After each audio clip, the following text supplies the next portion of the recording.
આવતીકાલે રાજુલા વિધાનસભા મત વિસ્તારના સંખ્ય કાર્યકર્તાઓ સાથે જોડાવાના છીએ અને રાજકીય સફર 24 વર્ષથી શરૂ થયેલી 2003માં એમ તો youngest municipal independent personality Gujarat ત્યારે હતો ને એક ક્ષણ મને બરાબર યાદ છે 2004માં મોદી સાહેબ જ્યારે અમરેલી જિલ્લાના પ્રવાસે ગયા ત્યારે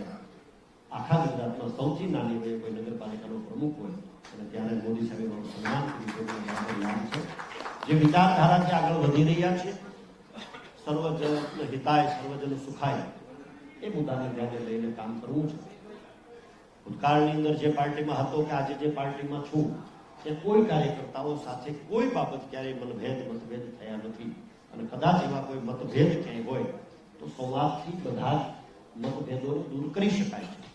તો બધી જ બાબતથી સંવાદ